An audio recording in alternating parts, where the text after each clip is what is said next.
Good evening. This is the Elliott Wave update for the S&P 500 for Wednesday, February the 16th, 2022.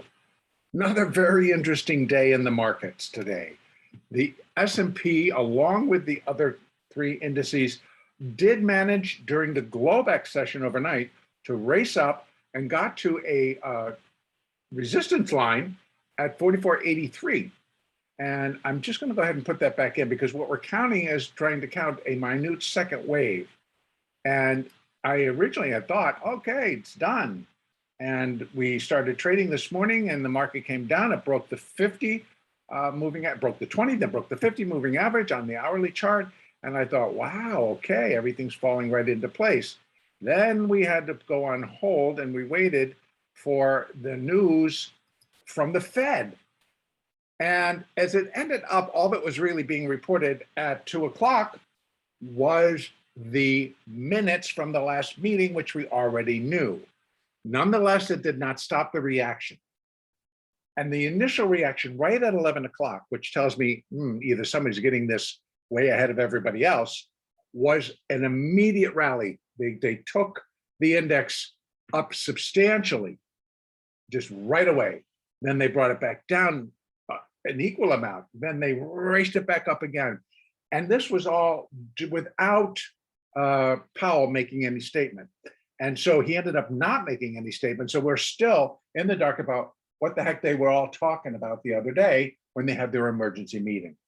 So a lot of rhetoric got repeated that we may have to do faster increases and we're all in favor and et cetera, et cetera. We need to go to get a grip on inflation. None of that actually should sit well with any of us, because in essence, the Fed is like just giving a bunch of rhetoric and a bunch of lip service to the fact that inflation is running away from us. And if we're going to trust the Federal Reserve to start taking steps to rein it back in, then that's not happening. And that just in my book tells me it's like, well, either they're going to have to do something pretty severe on and the March meeting, and we'll see.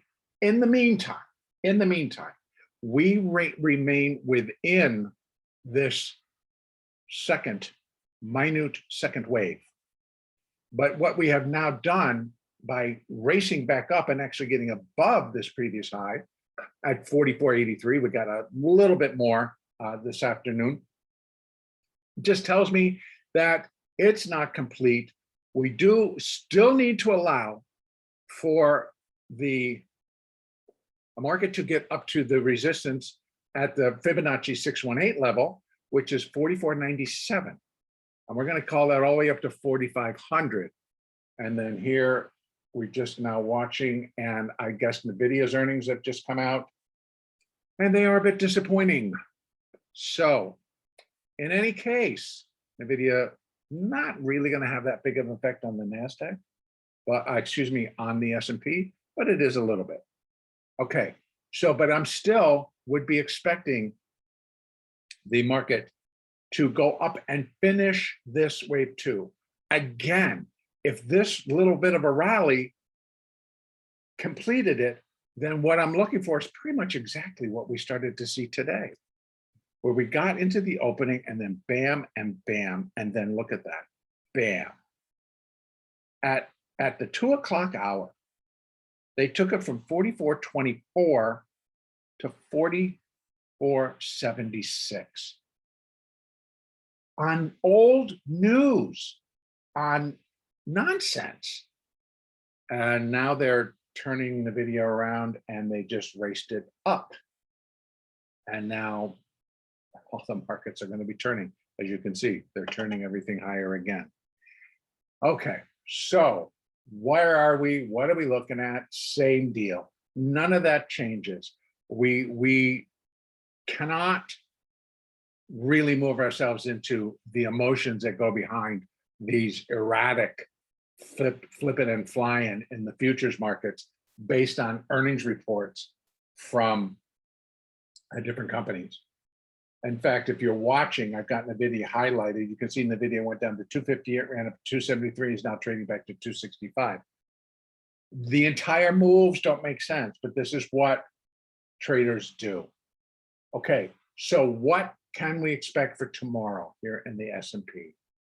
I think what we're now leaning towards is we're looking at how people want to be prepared for Friday's expiration. Let's work this again a little bit longer term in terms of that it's a holiday weekend. So we still now got reports today that I don't think the market really paid any attention to, but nonetheless, that the Russian armies are still now again building up troops along the borders with the Ukraine. Yesterday, we're taking it away. Today, we put them back. So again, we are now just sitting in a hotbed of waiting for news that's going to affect our markets. The war we know is not a good thing. Higher interest rates is not a good thing. Higher inflation is even worse. So the market move today, for the life of me, I'm like, okay, you want to consolidate a little bit longer? You want to push it up a little bit longer? You want different prices? Whatever the reasons were, I think it's a folly. Now, that's my own personal opinion, but we need to trade that. So again, I just want to make a reference to mindset. With all of the news that is just hanging over the market, waiting for resolution so that we can see clearly what we can be doing or where we should be going in terms of prices. None of that has been resolved. That leaves us in this period of limbo, so to speak. Now, what does that then translate into how we want to trade? We have to continue to leave that news out there. It's not resolved. So it should not really come in and interfere with how we trade during the day. And what I want to emphasize is that if we can get into that mindset, today's move up would have been an opportunity to make money. It did end up being a great opportunity to make great money trading. It just provided opportunity after opportunity, and not getting caught up in how high it was going, not getting caught up in, well, gee, they just reversed this whole pattern. And it actually did reverse off of something that I didn't believe that it should have done. But nonetheless, it was in line with what you look for in terms of where do I buy this? When it starts to break these moving averages on the way back up, particularly when it broke back above the 50 and then it broke back above the 20, you just buy it. They're going, they're taking it, and you can see that they did. So trades were available. That's my point.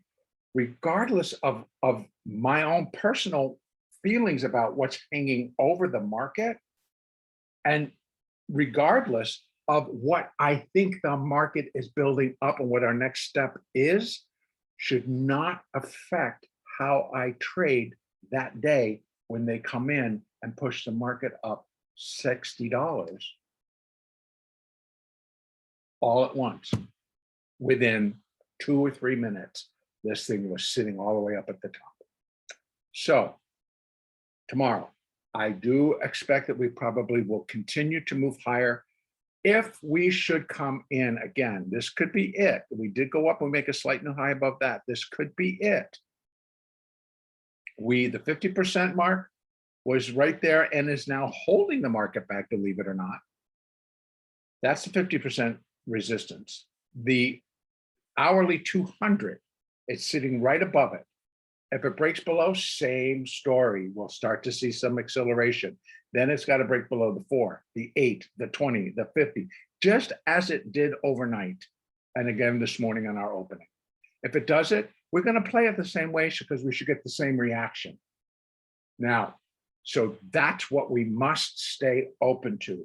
Trading what's in front of us, trading the price action, trading what the moving averages are telling us. When they break going back in the other direction, moving averages are telling you to go ahead and buy it because it's breaking above. And we got the acceleration that accompanies a move like that. Okay, so both upside and downside. We have to allow for potential going to 44.97. Then we have additional resistance above all that at 45.17. Okay, so those are in the picture just as strongly as they were yesterday. They remain in the picture today for tomorrow. Now, going down, same story. If it starts to break the moving averages, I'm looking for it to accelerate. As it accelerates, it should start to break the support zones. We have support at 44.42. Then I'd be looking for it to break 44.22. Then I'd be looking for it to break 44.09. Failure to do so tells you that something else is in force. It got down here, it held it, it rallied, it came down, it tested it, it held it, and then blasted.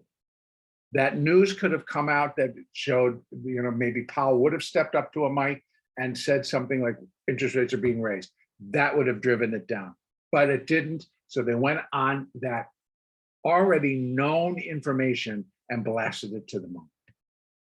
That's what happened. We need to be able to trade it without selling into this and getting your head handed to you.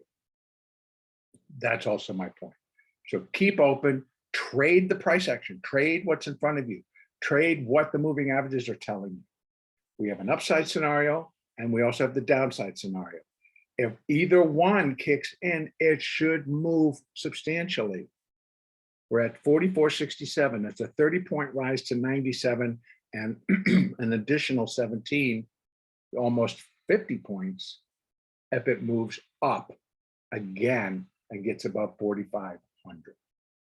Okay, downside, if it really starts to slide, it's going to be a solid move.